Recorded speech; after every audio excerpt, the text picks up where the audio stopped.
The Apostle Peter spends a great deal of time in his first letter exhorting Christians to endure present suffering by setting their minds on future hope by faith.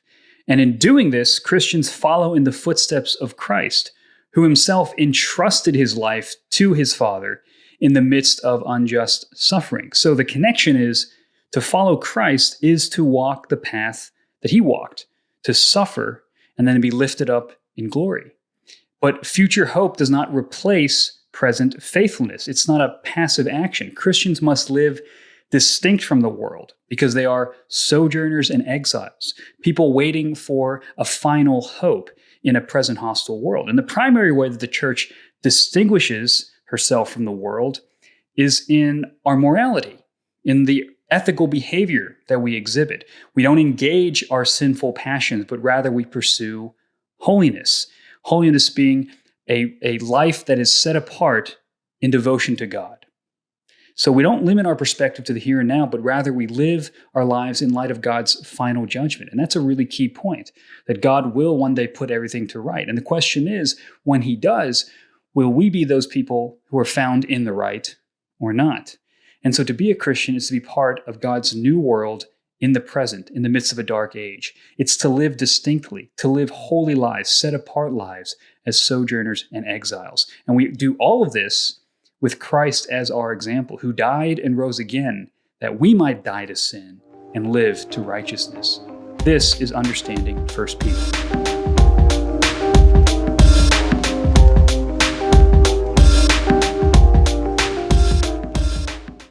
In this section of 1 Peter, chapters 3, verse 8 to 4, verse 6, we get three anchors of hope to encourage Christians who suffer under persecution. The first anchor is a promise of blessing. The second is an example of suffering. And the third and final one is a promise of judgment. So we're going to look at each one of those, a promise of blessing, an example of suffering, and a promise of judgment as we go through this passage. So let's look at verses 8 to 17 of chapter 3, a promise of blessing. Finally, all of you have unity of mind, sympathy, brotherly love, a tender heart, and a humble mind. Do not repay evil for evil or reviling for reviling, but on the contrary, bless. For to this you were called, that you may obtain a blessing. For whoever desires to love life and see good days, let him keep his tongue from evil and his lips from speaking deceit. Let him turn away from evil and do good. Let him seek peace and pursue it. For the eyes of the Lord are on the righteous, and his ears are open to their prayer. But the face of the Lord is against those who do evil. Now, who is there to harm you if you are zealous for what is good? But even if you should suffer for righteousness' sake, you will be blessed. Have no fear of them, nor be troubled. But in your hearts honor Christ the Lord as holy, always being prepared to make a defense to anyone who asks you for a reason for the hope that is in you. Yet do it with gentleness and respect, having a good conscience, so that when you are slandered, those who revile your good behavior in Christ may be put to shame. For it is better to suffer for doing good, if that should be God's will, than for doing evil. So Peter commands the church to imitate Christ by possessing a unified mind, sympathy, brotherly love, tender hearts, and a humble mind. Each of these demonstrates the selflessness of Christ, who did not count equality with God a thing to be grasped, but he emptied himself and took the form of a slave. That's Philippians 2, 6 through 7. He didn't revile when he was reviled, and neither should we. He didn't return evil for evil. Even when he suffered evil, neither should we. Christ's submissive obedience and sacrificial life brings about the blessing of resurrection, and we will share in that as we follow in his steps. So when you think about a unity of mind, it doesn't mean that everybody thinks the same way, but that we've a common cause. We're united by Christ. That we think in terms of how do we keep the unity of the body intact? How do we center around the truth? Sympathy means to suffer alongside someone. So when one member of the body suffers, we suffer. When they rejoice, we rejoice. Brotherly love, there's this new familial relation that we have with others who are in Christ. A tender heart is the opposite of a hard heart. You're not cynical. You're not biting. You're sober-minded, but you're also compassionate, right? And you have a humble mind. You're not proud. You're not conceited with your own knowledge. You're not built up so much in your intellectual mind that you think you know it all, but rather you are humble. Each of these, again, is how the church reflects the character of Christ. And Peter actually quotes from Psalm 34 about how the righteous receive the blessing of good days. And the testimony it shows that if you keep the integrity of your words, there's a blessing with that. And this is a really fascinating thing to think about because, again, Peter's talking to people who don't feel blessed. They're being ostracized. They're being cast out of their communities. They're being called, all kinds of different names and facing a lot of social pressures to conform to their hostile culture. So how is it that speaking the truth and not being deceptive and having a good witness, and yet it's bringing you persecution, how is that a blessed life? And there's a little bit of logic of the Beatitudes, that the blessed life is flipped upside down. That in the end, those who mark themselves out by proper speech, by good conduct, are those who will inherit the blessed life that God promises when Christ returns. So this is a future orientation, a future anchor. In the end, even if in the present you receive negative consequences for your righteousness, at the end of the day, the ruler of all, whose ear is open to the prayers of the just, and whose face is against the righteous, he will adjudicate everything. He will set things right. So wait for that day. Even though your present circumstances may seem like you're not living a blessed life, one day that will be true. And that future hope actually helps you live in the present with joy. You can say, I am living the blessed life because God is on my side. He knows what I'm suffering. He knows what's going on. I can keep my integrity intact knowing that this is the joyful life. A life that is filled with sorrow for righteousness' sake. He's challenging our notions of what a good life is. We think a good life is one with no obstacles, where everything comes easily. But then you look at Christ's blessed life, and it was filled with hardships and trials, and yet he maintained his integrity. He trusted the Lord. That's the true blessed life. So we have to have that challenge in us for us to understand this passage. Christ experienced the blessed life of the resurrection, but only through the crucible of suffering. And that's the example for us as well, right? So there's this promise of blessing that when you are zealous for what is good and you suffer for righteousness' sake, that actually is a blessed status to be in. Not that being persecuted itself is being blessed, but that the totality of it is showing that you are part of those people who will receive the great inheritance. And that can infect your present situation with a great joy and a great hope. But again, this is not passive. God continues to call us to faithfulness in the present. In other words, he's talking about you're actually suffering because of a proactive approach to life, right? You think about the prior passages are all about submission to the government, submission to masters, wives to husbands. And then you wonder, is there ever a time to not do what your person in authority says? And here, I think we get this testimony where he says, always be prepared to give a defense, an apologia, which is where we get the word apologetics, a defense of the faith, to anyone who asks you for your hope. Now, why are they asking you for your hope? Well, it's because you're suffering unjustly and you are not reviling in return. It is your faithful endurance under unjust suffering that becomes a witness, and people are going to ask questions. Why do you have this ability to remain faithful under pressure? And that's the opening for you to say, because I have the hope of Christ. Because I know that I'm living my life before a God who is just, and I'm entrusting my life to him. So those opportunities actually arise because of your faithful suffering, and you got to be ready before that moment to be able to give a reasoned defense of your faith. And there's this call to an intellectual life. Christianity is not foolishness. It's not blind faith. It's reasonable. It doesn't mean that you have to be a philosophical genius or you have to memorize 10,000 arguments, but it does mean that we are called to cultivate a sound mind, to understand theology, to understand how to speak about Christ and the resurrection and why that is our hope. Can you give a defense for the hope that is in you? Do you understand what the resurrection means? Right? And I think Peter is challenging us to say, have good behavior, but also communicate in words what is behind that good behavior. And he says, if you do this, you're going to do it with gentleness and respect, right? Since we have this future hope that's assured for us, we shouldn't live in fear, right? A confident hope allows us to speak the truth without wavering, but it also allows us not to be this anxious, reactive mess. We can speak with gentleness and respect. We have a confidence. We know that we can't change the minds of unbelievers, but that our faithfulness is just simply speaking true words before the face of God. Think about that. In every conversation, you're speaking before the face of God. So when you are given an opportunity to witness for him, you're not really even doing it for the person in front of you. You're doing it for the glory of God. You're speaking true words before his face. And then it's up to God to really use that to change the hearts of the people. But as far as you're concerned, you have a confidence that, look, that's what you're in charge of. And it's amazing how much words matter. You think about the book of James, words direct the course of your life. And so to honor Christ Lord as holy, which is interesting, Peter's actually citing from Isaiah chapter 8, where it talks about honoring the Lord as holy, right, and fearing him above all. And Peter here replaces God or the Lord with Jesus, meaning he clearly sees that Jesus is divine, that Jesus is the one true God. And he's saying that the antidote to fear of man is fear of God. To recognize that God is the third party in every conversation you have, and that you want to represent him correctly. And that means you've got to have a reason. You've got to explain who he truthfully is, even if that brings about unjust suffering. Because again, that is what Christ did. That's his example. It reflects how Christ lived his life. So that gets to the next section, an example of suffering, verses 18 to 22.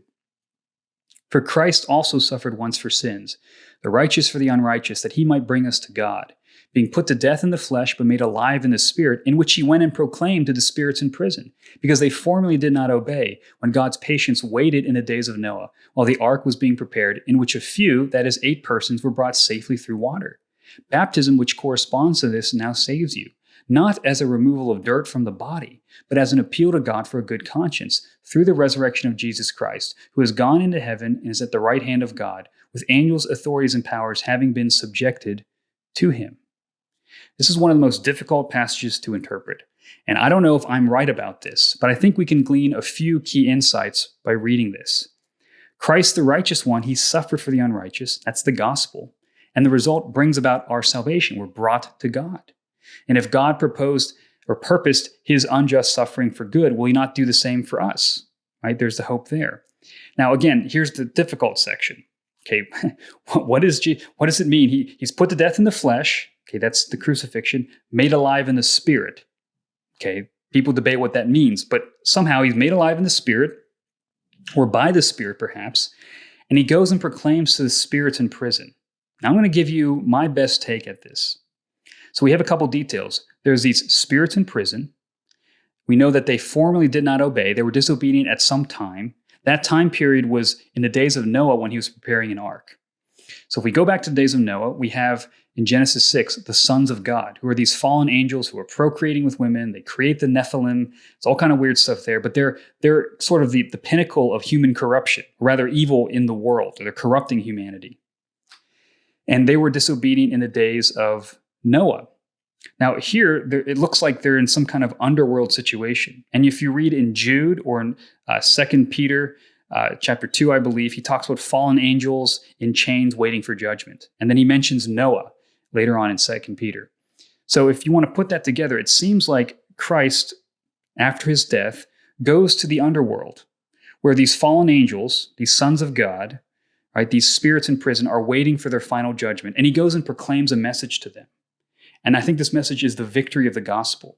I don't think it's a call to be saved. I don't think he saves them in the end. I think he's coming and saying, I have died, I'm about to rise again, and I'm about to ascend above all powers. And therefore, you are wrong, right? This is the vindication of Noah. One thing you can think about is when Noah's telling everybody a flood's coming, no one's listening to him. And the vindication now shows up where Christ shows up and says, look, Noah was right. He was the righteous one. Now, how does that apply to what Peter's talking about? Remember, this isn't just Peter going, I'm going to just throw in this weird theological thing that has nothing to do with the rest of my letter. His letter is about being set apart and enduring the mocking of others, knowing that you'll be vindicated in the end. Noah was set apart. He was mocked, but he was vindicated in the end. The flood came. It ended the old world of darkness, the prior world, and it brought about a new world. And then that's why Peter says baptism corresponds to this. It's a pattern. Baptism now saves you, not as a removal of dirt. It's not this magical thing, but rather baptism represents a good conscience before God. Baptism represents that you've been born again, that you have died to the old world through the flood and risen out to a new life through the resurrection of Jesus, that Jesus Christ is our ark, that he plunges into the waters of death and rises out in his resurrection, and he takes us with him if we are in him. And that's what our baptism represents. And so this has an ongoing implication for us that when we think about our identity, we go, I'm not going to go back to the ways of the old world, of my old self. I've been baptized. Right? Luther used to look back to his baptism for his assurance, to remember who he is. He has died to that old way of sin. He's going to live a new way because of the resurrection of Christ. And by the way, if you do that, you're going to be mocked like Noah was, right? But one day, baptism is going to reveal, or rather, baptism marks you out in the present as you are the righteous people. And it's like, well, I don't feel like the righteous people. Everybody's mocking me and throwing me out of synagogues, and they're cursing us. He says, no, don't worry. Baptism is the seal that you are God's people. And on the last day, that will be revealed publicly. That just as Jesus vindicated Noah and declared victory over the fallen angels, he will declare victory over the whole world of sin and darkness. And we, who are incorporated into Christ, represented by our baptism, will be revealed as the righteous ones, as the ones who are in the right. So hold on to that faith. Because Jesus Christ, not only did he rise from the dead, but he rose again to ascend into the right hand of the Father, in the seat of highest authority, over above all angels, authorities, and powers. Meaning Christ has elevated us above all those things. Therefore, when we live out our baptism, right, we get baptized, and what we do is by faith, we live out the truth of that baptism. We no longer live the old life, we live the new life. We don't live in our old creation, but as new creation. And that's the ethic that Peter commands in this next section, where he gives a promise of judgment in chapter 4, verses 1-6. Since therefore Christ suffered in the flesh, arm yourselves with the same way of thinking. For whoever has suffered in the flesh has ceased from sin, so as to live for the rest of the time in the flesh, no longer for human passions, but for the will of God. For the time that is past suffices for doing what the Gentiles want to do, living in sensuality, passions, drunkenness, orgies, drinking parties, and lawless idolatry. With respect to this, they are surprised when you do not join them in the same flood of debauchery, and they malign you. But they will give account to him who is ready to judge the living and the dead. For this is why the gospel is preached even to those who are dead, that though judged in the flesh the way people are, they might live in the spirit the way God does. Here's that pattern again. So you're a Gentile, you converted out of paganism, you no longer identify with that world anymore. In fact, he kind of puts some distance. You converted Gentiles. Gentiles are now seen as something other than you. You can say, don't do what the Gentiles want to do. There's a disassociation from your past identity. And so you're hanging out with your Gentile friends, and they want to go into all these drunken parties and orgies and lawless idolatry, and you go, no. And they're going to be shocked. They're like, what happened to you, man? You got all religious on us. And you're going to have to say no, because I've died to that. I no longer live in that. And they're going to malign you. But what's the promise? He says they're going to be judged. Just as the spirits who were rebellious in Noah's time were judged, just as the people around Noah were judged and they didn't listen to him, so too will those who mock you be judged on the last day. Remember, vengeance is the Lord's. You can suffer unjustly because God will set all things right? And so in the present, what you need to do is arm yourselves with this same way of thinking. If Christ suffered, I'm going to suffer. And I think when he says to suffer in the flesh means to cease from sin, it's not this magical thing like suffering kills sin, although it does definitely help in your holiness. I think he's saying that if you are identified with Christ, if you suffer like Christ did, then that shows that you are part of the people who have broken their relationship with sin, that you are no longer part of that old creation, but you are part of the new. And that's marked out by the fact that the world is hostile toward you. So actually, people's resistance to you is a sign that you are part of this new creation that Christ has brought into the present. And God will judge on the last day. But God is gracious, right? There's this strange last little section where he talks about the gospel being preached to those who are dead. I don't think this actually means that Jesus is preaching to people after they're dead, like there's a way to save people when they're dead or something like that. I think he's meaning that those who have already died, right, they have this eternal hope. They live in the spirit the way God does, right, because they believe the gospel. So you may have loved ones who have died in the faith, and he says, look, they're going to have the promise of resurrection life too, right? They're going to have the great hope. So don't fear death, right? They will live the way God does in perfect holiness. And that's the essence of spiritual living. It's a physical life by the power of the Spirit, no longer subject to sin and death. And that's the great hope for those believers who have died, who are living now, and who will die in the future, right? That's the great hope of our present struggle against the flesh. One day that battle is going to end. The holier you get, the more you hate your sin, but the sweeter grace is to you. And all this comes in light of what Christ has done on your behalf. So remember that Christ is our example. If he suffered, we'll suffer. And yet, by virtue of our baptism, what that represents, we have died to the old life and we live in the new. But we're going to face persecution like Noah did, but God will vindicate us on the last day. And so that means that we should be ready to give ready to give an answer for the hope that we have, that even our unjust suffering is an opportunity to share the hope of the gospel, and also to recognize that when we are maligned for not living our former life, God's going to hold everyone to account, right? And that those who have died have this great living hope, that though they are judged in the flesh, though they experience death, which is the penalty that all humans experience, that death is only temporary, that they will live in the Spirit. They will live this resurrected life by the power of the Spirit, and that will be their great hope. So there's a lot of confusing stuff maybe in this passage, but don't let that scare you.